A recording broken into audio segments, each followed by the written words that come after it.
the moments after death. Mary Curran Hackett experienced none of those things. It was like almost going home, and there was nothing to be afraid of.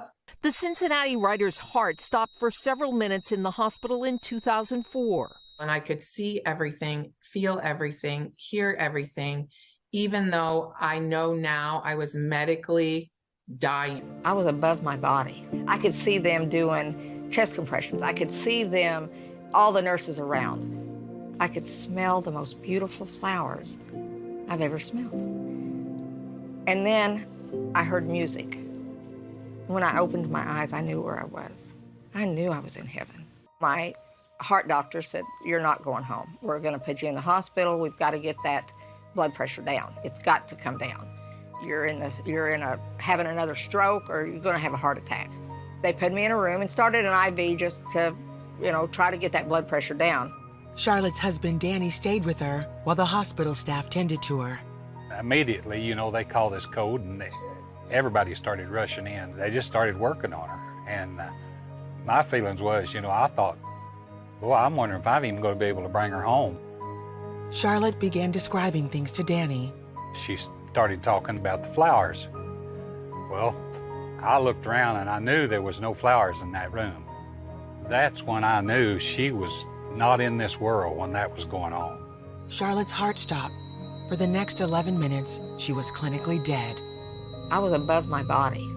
I could see Danny standing in the corner. He had backed up. I could see them, all the nurses around. Then I opened my eyes. I looked around at the beauty. I could see the trees. I could see the grass. And everything was swaying with the music, because everything in heaven worships God. I can't convey to you what heaven looked like, because it's so above what we can even imagine, 1,000,000 times. Charlotte says she was led into heaven by angels. There's no fear. It's like pure joy. When the angels takes over, there's no fear. When you're going home, it's pure joy. She says she then began to recognize deceased family members. I seen my mom. I seen my dad. I seen my sister. I seen family members standing behind. I seen saints of old. See, they didn't look old. They didn't look sick. None of them wore glasses. They looked like they were in their 30s. But yet it says in the scriptures, we will be known as we were known. I knew them there, in their new bodies. They looked wonderful.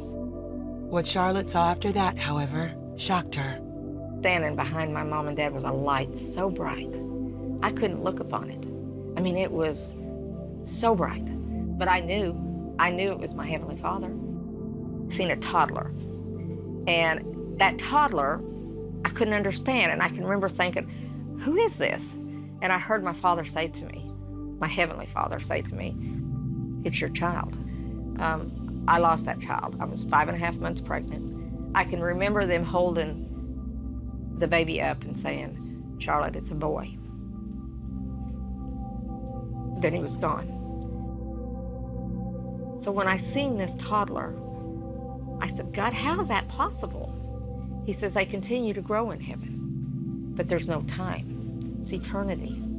So 48 years, and here my child, our child, is a toddler. Then God chose to show her one more thing. God took me to the edge of hell, and I looked down, and the smell, and then rotten flesh. That's what it smelled like, and screams.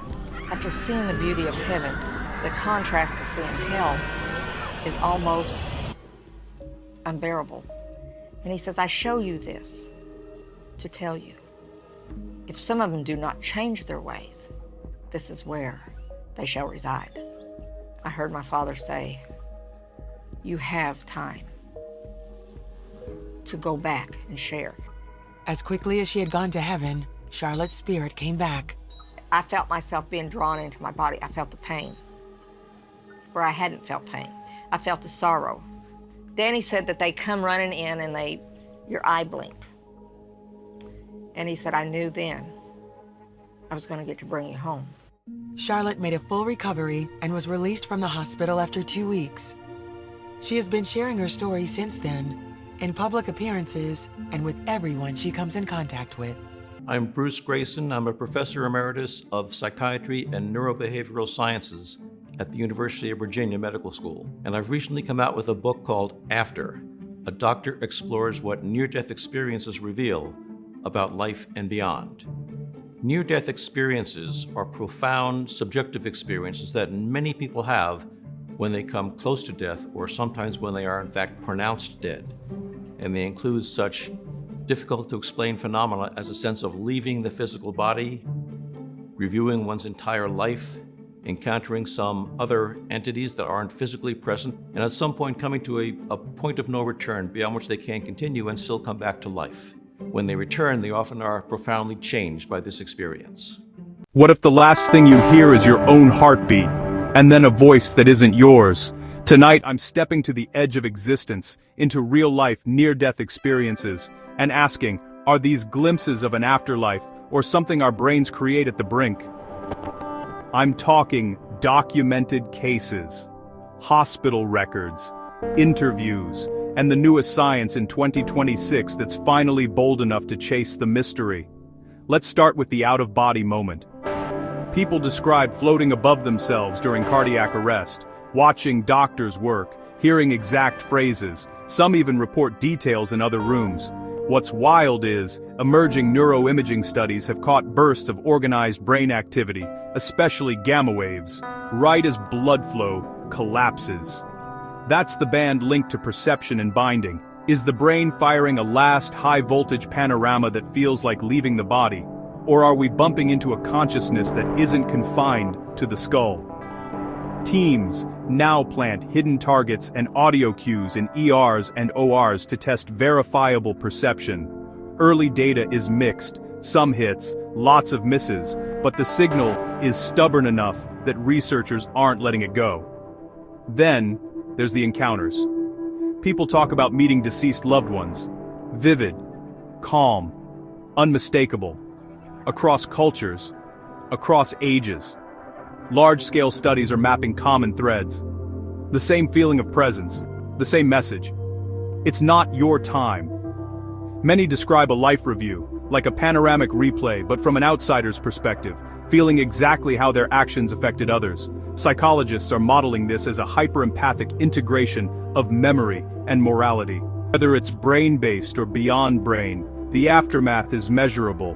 Reduced fear of death, more compassion, big value shifts. Clinicians are testing NDE-like protocols, non-harmful, guided altered states, to help with grief and end-of-life anxiety.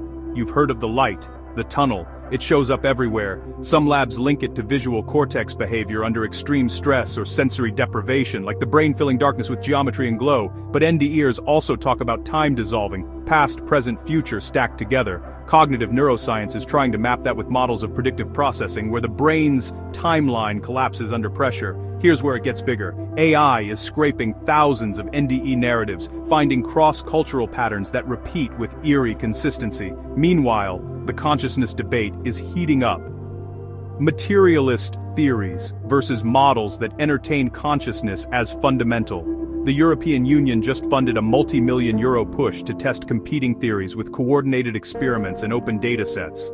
So, what do we do with this? Maybe the point isn't to prove heaven on a spreadsheet, or dismiss it with a scan. Maybe it's to listen to what these experiences reliably leave behind. A recalibration toward meaning, love, and responsibility. If standing at the threshold changes how we live, then NDEs are not just about death. They might be a mirror, showing us how to be more alive. I'll leave you with this. If the edge of life is this lucid, what would you change before you get there?